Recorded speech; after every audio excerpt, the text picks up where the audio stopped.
It's my pleasure to introduce Amy Fallas, Assistant Professor of History from North Carolina State University. Amy is an Assistant Professor, as I said, of History and the Akram Carter Distinguished Fellow of Arab Migration Studies at North Carolina State. She's a historian of the modern Middle East with a focus on interreligious relations in modern Egypt, ethnic and religious minorities in the Eastern Mediterranean, and transnational connections between the Middle East and Latin America.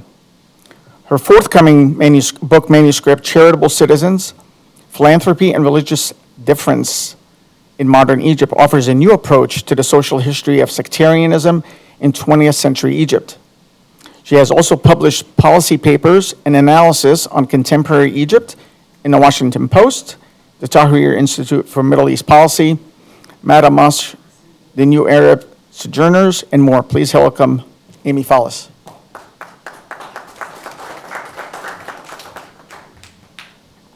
So I have to thank Lindsay Rodriguez for the invitation to speak today. I've been to Coptic Solidarity many times in the past as an attendee, and now feel very honored to come again as a speaker. So I'm a professor of history, and as Mr. Fallas had alluded to earlier, I'm very passionate about history. I teach a lot about indigenous history and religions of minorities in the Middle East, and so today my presentation will focus on the centrality of history, and particularly its centrality to contemporary issues that we will be discussing today over the course of the conference. Now, I want to emphasize that when I say history, I don't just mean a backdrop to the present or background information or a chronology of events, places, and people. History is an embodied reality in the struggle for Coptic equality. And many of the issues on the agenda today are issues that began in this modern period during the late 19th and early 20th centuries. And in many cases, the polemics and circumstances surrounding this modern origin are a large part for why resolving these struggles remains so difficult. So as Coptic advocates, or as contemporary advocates, I should say, for Coptic equality, it is our responsibility to know this history and to have it inform our strategies to fight for better futures. Today I'll be focusing on 3 events in Egypt that happened during the early 20th century that had a profound impact on Coptic rights on a national scale, including the Coptic Congress of 1911, the Egyptian Revolution of 1919, and the formation of the first Egyptian Constitution of 1923. These events set precedents in motion that we continue to struggle with, and particularly over the question of Coptic access to legal protections and equal opportunities, including but not limited to observance of religious holiday, labor obligations, fair and equitable taxation policies, eligibility for government positions, but also recourse for religious-based violence, discrimination, and prejudice. So in so doing, I'm hoping that we'll be able to see how we see echoes of these moments in our contemporary period. So on January 2026, earlier this year, the Egyptian Labor Minister, Mohammed Gobran, announced Decree number 346 as a measure to curtail religious discrimination for Egypt's Christians as it concerned their work responsibilities and religious obligations. Under the decree, Christians can take paid religious holidays and official leave, an issue that is among many administrative impediments facing Egypt's religious minority. There was just one issue. The decree created a new discriminatory hierarchy based on Christian sect, where Orthodox were eligible to receive more paid holidays, Catholics and Protestant with less, and none for the remaining Christian groups in Egypt. This dynamic creates what Ishaq Ibrahim has called a quote-unquote administrative dilemma of sectarianism that reduces intra-Christian citizenship to 3 denominations and excludes many others such as Greek Orthodox, Armenian Orthodox, Syriac Orthodox, Maronites, Armenians, Armenian Catholics, Chaldeans, so on and so forth. This new decree is just the latest part of a longer trajectory of Christian petitions to the state for administrative equality as it concerns balancing their material contributions, such as labor and taxes, with their religious rights as citizens. The first time that this issue was put to a national forum was at the first Coptic Congress held in March 1911 in the Upper Egyptian city and region of Asyut. Despite opposition to the Congress from the Egyptian government, British officials, and even the Coptic Pope at the time, Kyrillos V, over 1,000 Coptic delegates met to discuss how best to advocate for Coptic interests while advancing nationalist goals.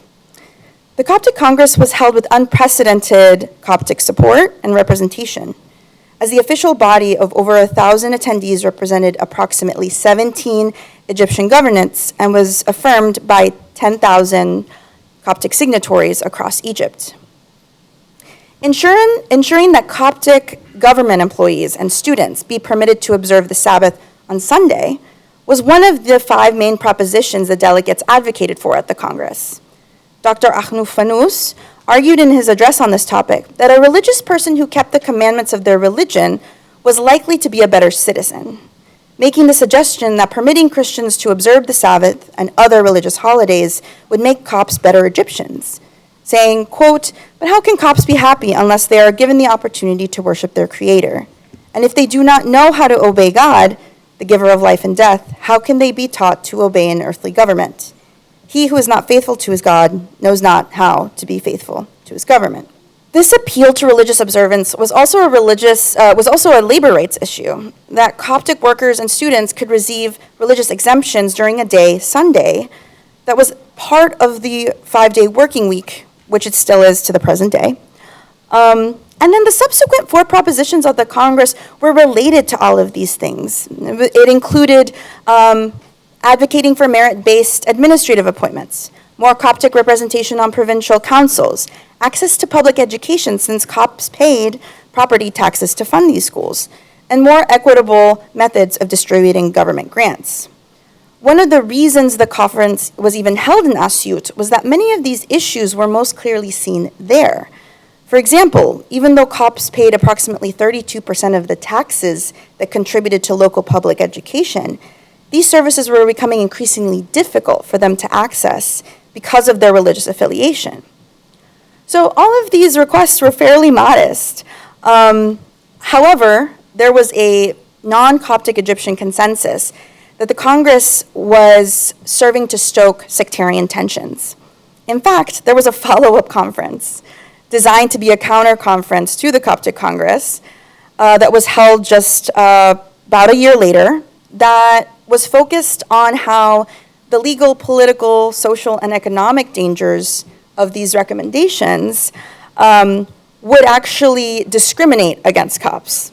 They argued that the main points of the Coptic Congress, without making efforts in good faith to engage and discuss the legitimate concerns presented by delegates. So this is the first large-scale effort organized by Copts in Egypt to the government to address their inequitable condition. It was also the first large-scale dismissal of their legitimate religious-based grievances.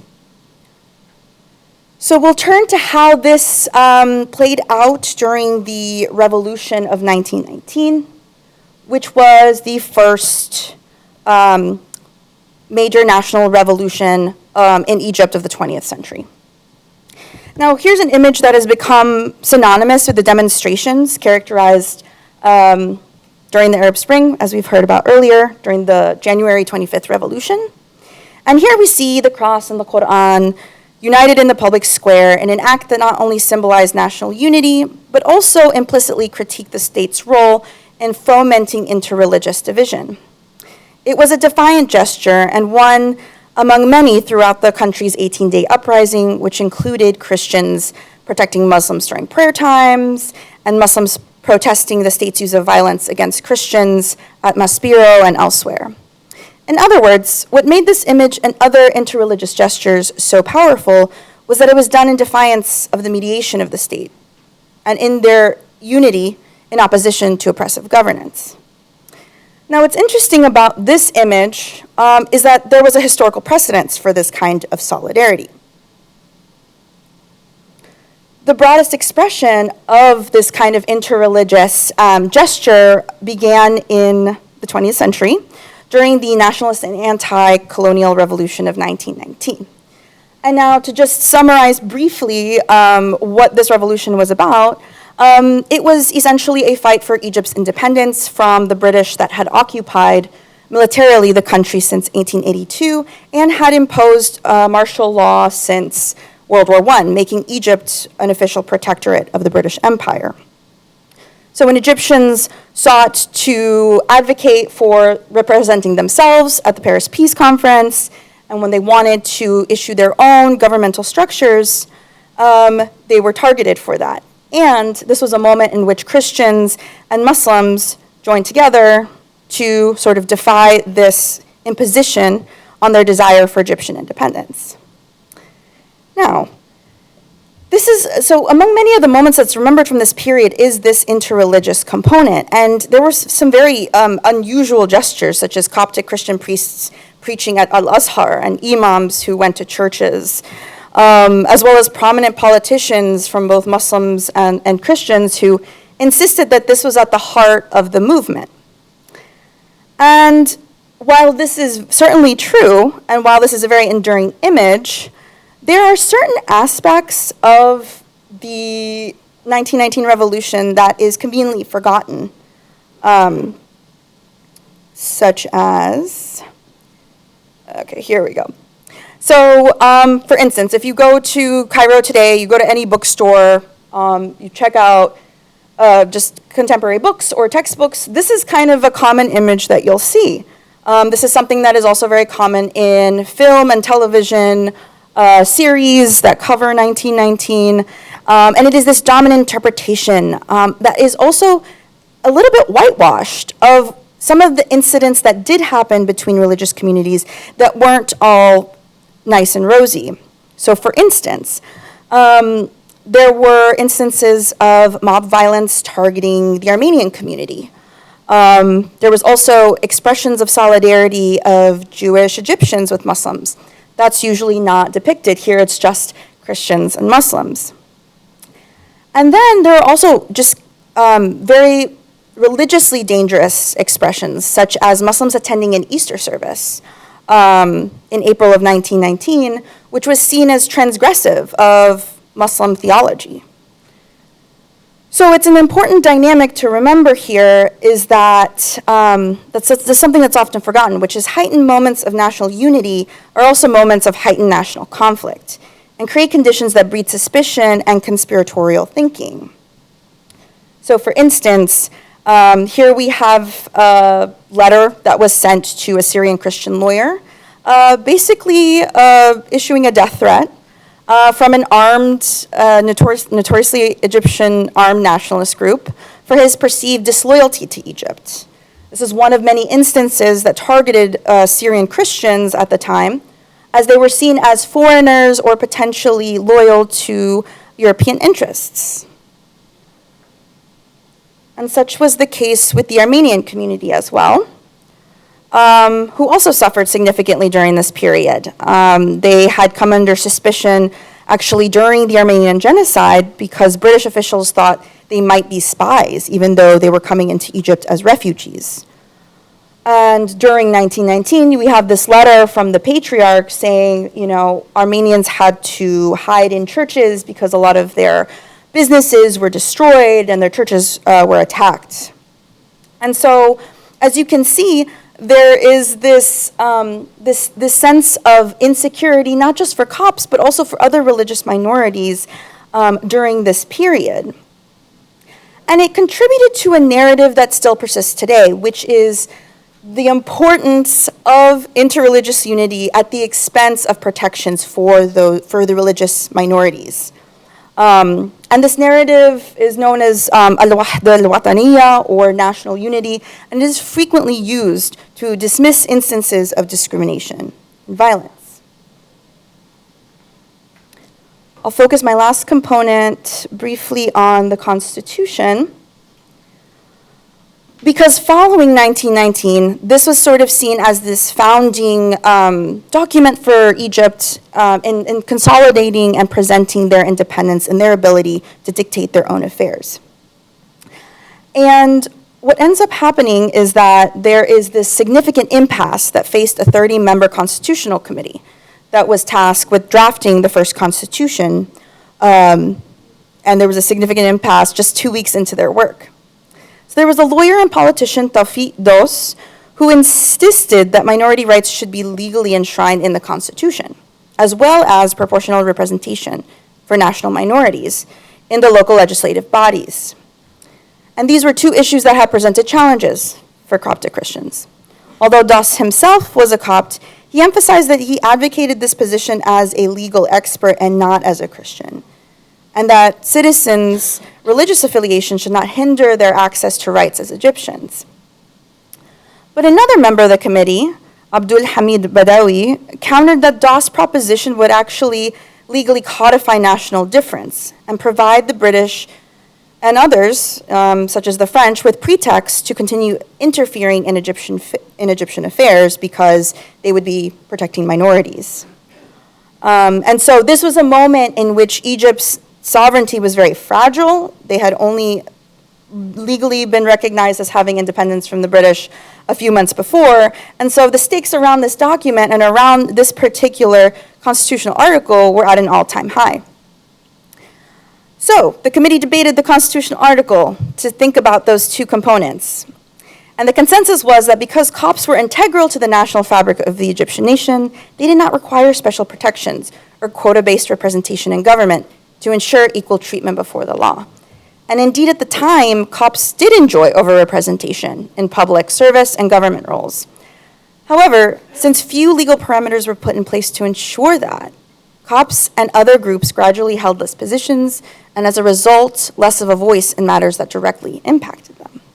Thus, this constitutional quandary, the challenge of how to forge a political framework that addressed the vulnerabilities of these minorities without excluding them, was an issue that was never really resolved.